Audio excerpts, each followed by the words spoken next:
This is language that groups like Britain First have applauded. I ask you again, are you comfortable with it? So I'm really proud of modern Britain and the cultures that are in it. But I think it is important that we ensure that everybody is integrated properly. That's how you get social cohesion. That's how you get people that are economically active. Michelle, this is a catastrophic announcement, according to Greenpeace. Morally obscene, says Caroline Lucas. How can you defend it?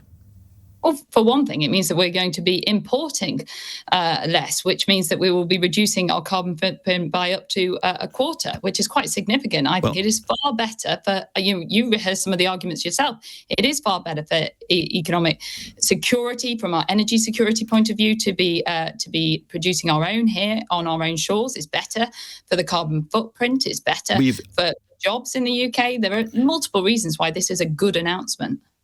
Well, you've just heard Nigel Topping, who was appointed by Boris Johnson in this field, saying, actually, this is not going to increase our energy security, and no, it will not cut prices here. This oil and gas will go into the international oil and gas market, out of which we buy. It's not, as it were, our oil that circumvents the process.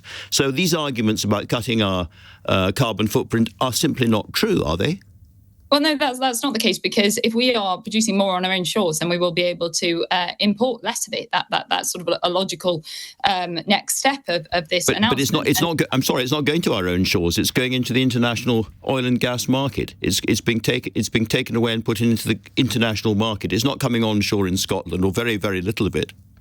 But I think that the broader point here is that we have been very clear that we're absolutely committed to net zero. That isn't in question. We have to put our planet first, but we have to do that in a way that is proportionate, reasonable, takes people with you, is achievable as well.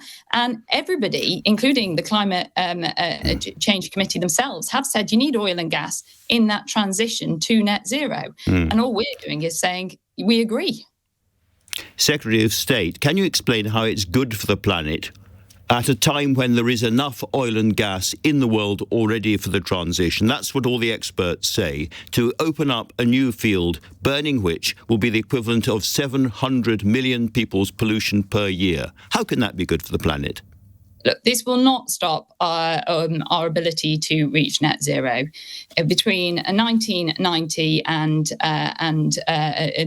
21, we actually cut our emissions by 48%. That's a staggering statistic. This country has a legacy of putting our climate first. That's going to continue with this government, but we're going to do that in a way that takes people with us as well, because otherwise we're not going to stand a chance of meeting these targets. Nigel Topping said just now, in effect, that this was trashing our international reputation. We'd worked so hard 2 years ago in Glasgow to build up. Why are you doing that?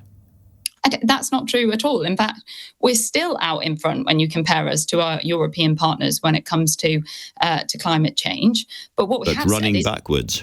Backwards. We're still ahead. And the reason we have said let's evaluate this and take stock is because we've got to do this in a way that people can afford, that is reasonable and doable for people in my constituency here in Wiltshire and up and down the country. Otherwise, we're never going to achieve those targets. No point having targets for target's sake.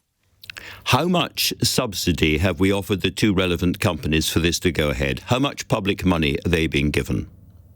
I'm sorry, Andrew. I'm not privy to that announcement. I was in meetings all day today for my own department. But it's a lot. And you are Science and Technology Secretary. It's a lot of money we're giving them for this, isn't it?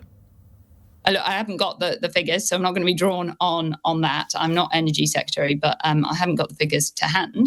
But this announcement will produce hundreds of jobs. We have also said that estimates show that it will be £24 billion it will boost the UK economy by. So a sizable amount. Let me turn to something else that you're about to do, which is a big AI summit at the beginning of November. Do you think that Britain is going to be a world leader in regulating AI, and is this the first step towards that? So we're already a world leader when it comes to AI in itself. But what we're saying is that we need to have a global conversation about AI safety, particularly what we call frontier AI. So that's AI at the cutting edge, the AI that has the most potential for opportunities, but also the most potential for risks and challenges. And that hasn't happened on a global stage. And we want to lead the rest of the world by getting people round the table to have this discussion so that we can establish what do we all agree the risks are here and what mitigations, guardrails can we put in place to ensure that we can grip the challenges and draw down on those opportunities. So a big moment. Michelle, can I ask you about your colleague Suella Braverman's speech yesterday? Do you think that we face an existential threat, that is a threat to our very existence, from migration?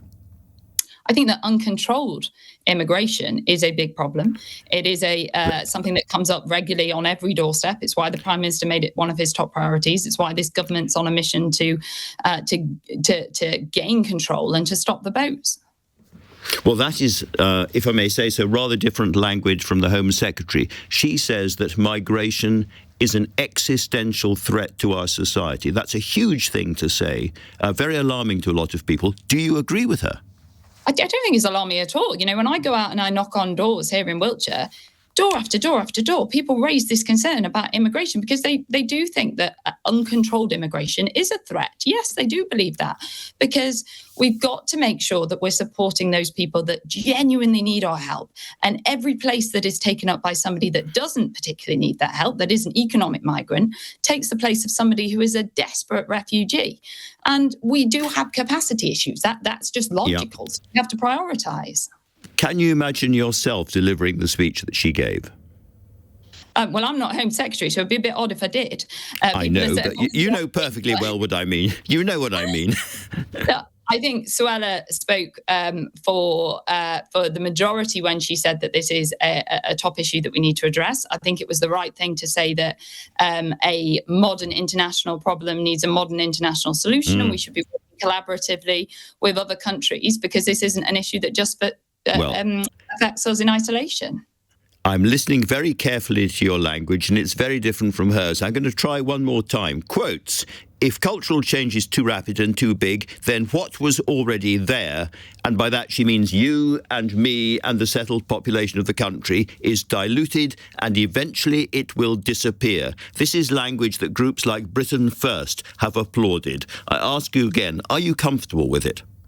So I'm really proud of modern Britain and the cultures that are in it. But I think it is important that we ensure that everybody is integrated properly. That's how you get social cohesion. That's how you get people that are economically active. I don't think we're doing enough when it comes to spreading British values and the adoption of British values like democracy, like fairness, like freedom, like equal opportunity. And we need to do more on that front so that we can get that cohesion as a society and go forward. Michelle Donelan, somehow to me you don't sound exactly like Suella Braverman, but thank you very much for talking to LBC tonight. It's much appreciated.